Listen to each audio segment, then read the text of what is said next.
오늘 우리에게 주신 말씀을 통해서 하나님은 그 길을 아신다라는 제목으로 하나님의 말씀 전하겠습니다.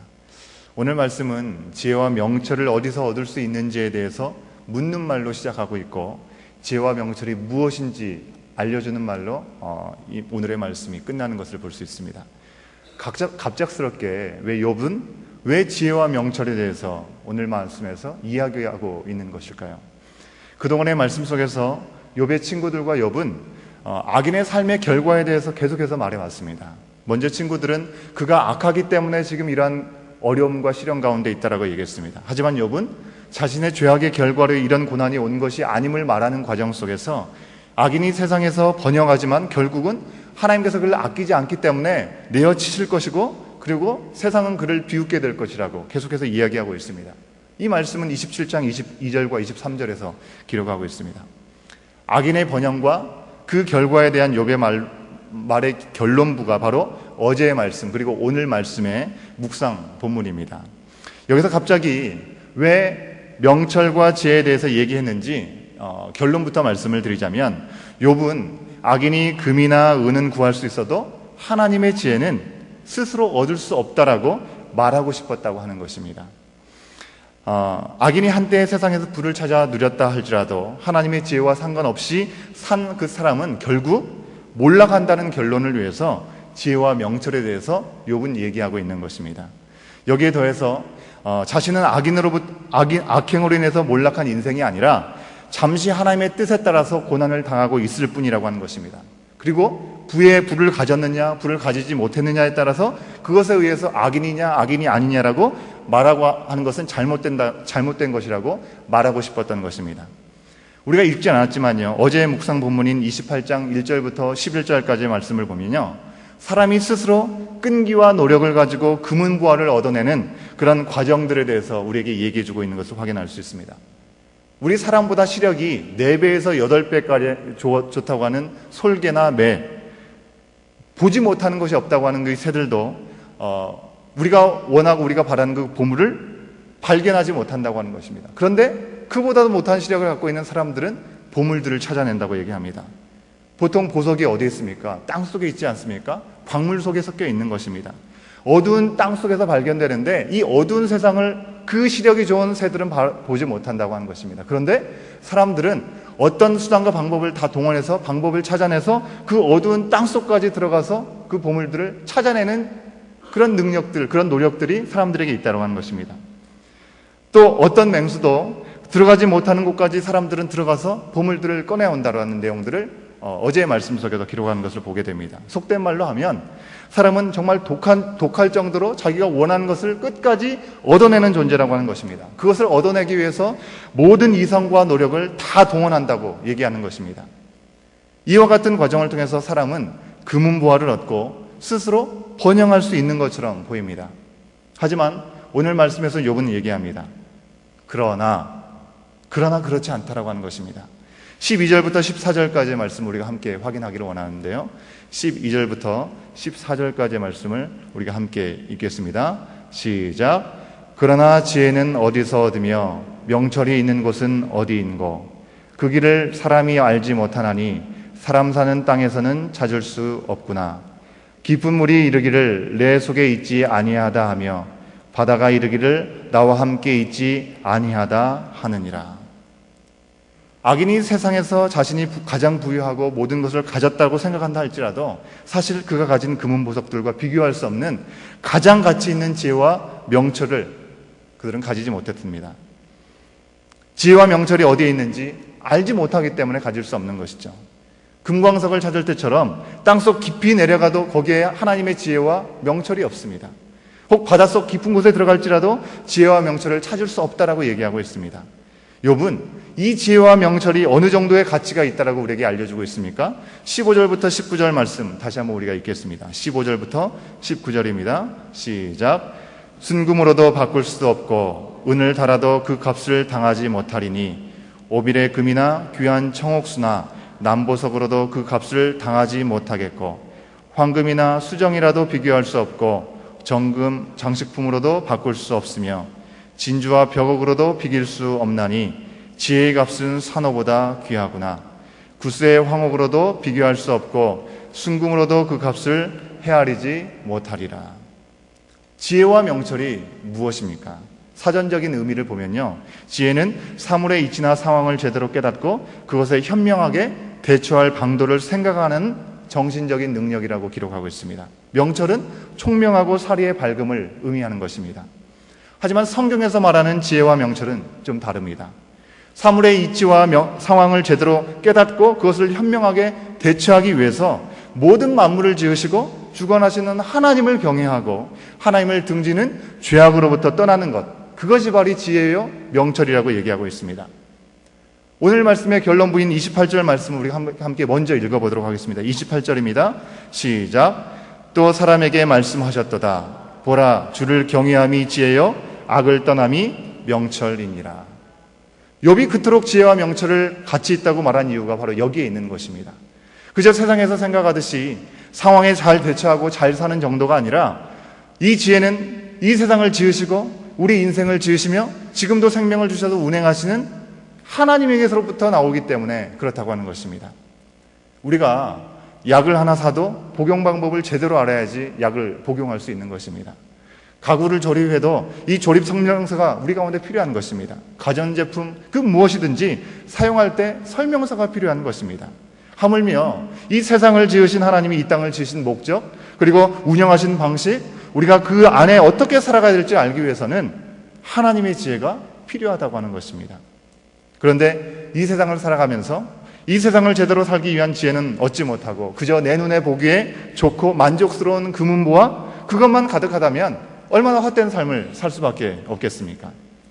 지혜는 하나님을 경외함이라고 분명히 말씀하셨습니다. 잠언 1장 7절 말씀에 여호와를 경외하는 것이 지식의 근본이오늘 미련한 자는 지혜와 훈계를 멸시하느니라 라고 말씀하셨습니다. 지혜는 사람과 사람 관계에서 그저 남 기분 나쁘게 하지 않으면서 내 경제적인 유익, 내 만족을 취할 줄 아는 그런 정도가 아니라고 하는 것입니다. 이 세상을 어떻게 제대로 살아가느냐에 대한 것이 참된 지혜라는 것입니다. 그러기에 욥은 하나님을 경외하는 것, 그것이 지혜라고 말하는 것이죠. 하나님을 두려워할 줄 알고 그 깊은 사랑을 알고 경외함을 통해서 이 세상을 살아갈 동안에 헛된 것에 마음이 빼앗기거나 시간을 낭비하지 않고 하나님이 지으신 우리의 삶의 원래적인 목적들을 회복하고 제대로 살아갈 수 있는 것, 그것이 바로 참된 지혜요 우리가 살아가는 복된 삶이라고 하는 것입니다. 요즘 세상이 뭐라고 얘기합니까? 요즘만이 아니죠. 계속 그렇게 얘기합니다. 교회 다니고 신앙생활 열심히 하는 사람들에게 대해서 좀 미련스럽다고 생각하는 모습들이, 그런 편견들이 있습니다.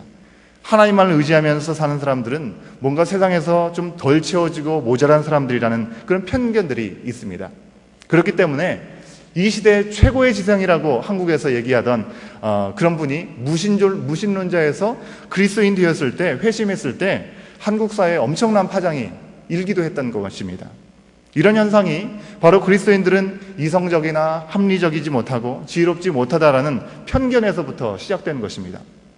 좀 뭔가 부족하고 뭔가 덜 떨어진 사람들이 교회를 나간다고 생각하기 때문에 이 시대의 최고의 지성이라는 사람이 기독교인이 된다는 것을 받아들이지 못하는 것이죠. 뭔가 부족하고 아둔한 사람들이 믿는다라는 편견이 여전히 있는 것입니다. 그러기에 신앙이 정말 좋은 사람을 부러워하는 경우는 거의 없습니다. 금은부화, 즉 물질이 많고 명예가 있고 지식 수준이 높은 사람을 세상은 부러워하고 우러러보는 것이죠. 그들을 정말 본받아야 될 세상의 지혜자라고 세상은 얘기합니다.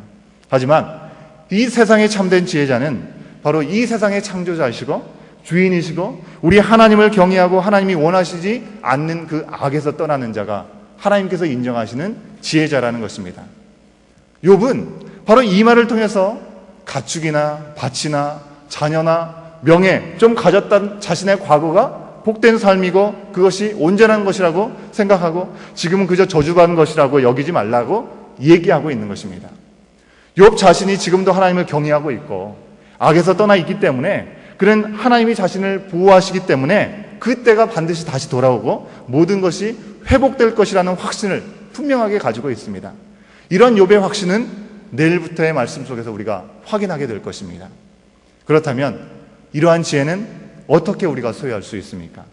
20절 말씀에서 욥은 지혜는 어디에서 오며 명철이 머무는 곳은 어디인가? 라고 질문을 하고 있습니다. 이 질문을 통해서 지혜를 어디에서 우리가 어떻게 얻을 수 있는지 우리에게 알려주고 있습니다.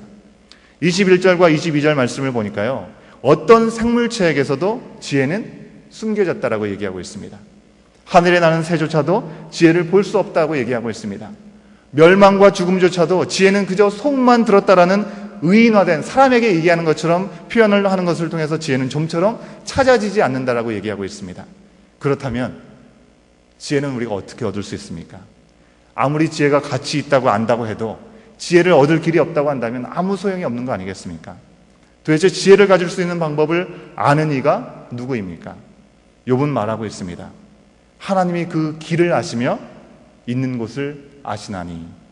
23절부터 28절까지의 말씀을 우리가 함께 읽어보도록 하겠습니다. 23절부터 28절입니다. 시작.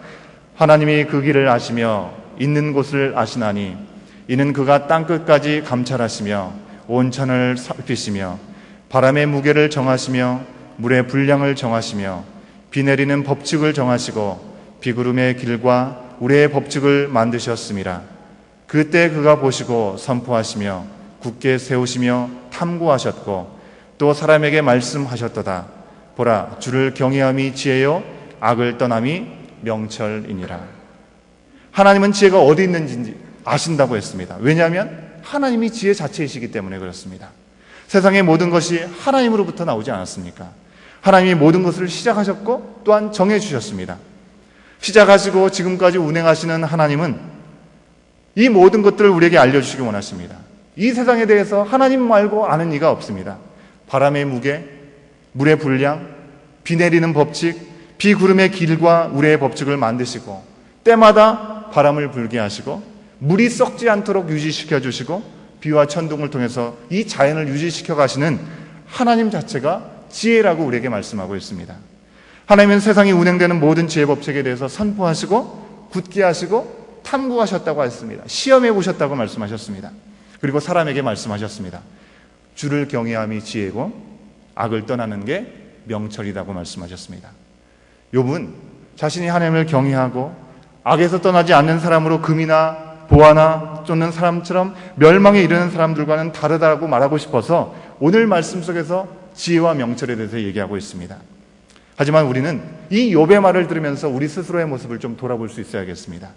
진정 이 세상에서 어떻게 살아가야 하느냐의 그 삶에 대해서 삶의 모든 지혜가 하나님께 속해 있다는 것을 우리가 다시 한번 확인하기를 원하는 것입니다. 금은부와 같은 재물, 명예, 사람이 추구하면요 그것은 얻어지는 것입니다. 하지만 이 세상에 살면서 살아가야 될 참된 삶의 방식, 지혜는 우리 안에서 얻어지는 것이 아니라고 하는 것입니다. 오직 하나님을 경외하는 삶이 우리 인생의 최고의 지혜이고 이 땅에 보내신 하나님의 목적과 뜻대로 살아갈 수 있는 유일한 길이라고 얘기하고 있습니다. 하나님은 그저 그 순간이 있다가 없어질 무의미한 우리의 열심을 원하시는 것이 아니라 하나님의 계획하시고 이끄시는 길에 온전히 순종하는 그 하나님을 경외함을 통해서 우리가 한 번 사는 인생을 의미 있게 살기를 원하신다는 것입니다. 오늘도 하나님을 경외하는 이 지혜 가운데 하나님만이 우리의 인생의 참된 길이시고 우리의 길을 아신다라는 것을 우리가 인정하면서 우리 자신의 길이 아니라 하나님의 길을 걷는 이 복된 하루의 삶을 우리가 누리며 나갈 수 있기를 간절히 소원합니다. 욥을 통해서 우리에게 말씀하고 계십니다. 이 말씀 가운데 하나님과 동행하며 한 걸음 한 걸음 나가시는 저와 여러분 우리의 삶이 될 수 있기를 간절히 소망합니다. 함께 기도하시겠습니다. 우리를 지으시고 지금도 우리의 인생을 주관하시는 완전한 지혜의 아버지 하나님, 우리가 세상에서 잘 살아보려고 무던히 노력하지만 그저 우리가 얻은 것, 그것은 썩어지고 사라질 것들 뿐임을 돌아보게 됩니다. 때로 우리가 세상에서 뭔가 이룬 것처럼 착각하였다면 주의 용서하여 주시고 이제 이 세상에서 그 무엇과도 바꿀 수 없는 하나님의 지혜를 소유한 사람으로서 하나님만 경외하게 하시고 하나님만을 바라보며 살아갈 수 있도록 우리를 이끌어 주시옵소서. 우리의 모든 길을 아시는 참 좋으신 아버지 하나님께서 우리의 길을 인도하여 주시옵소서. 예수님의 이름으로 기도하옵나이다. 아멘.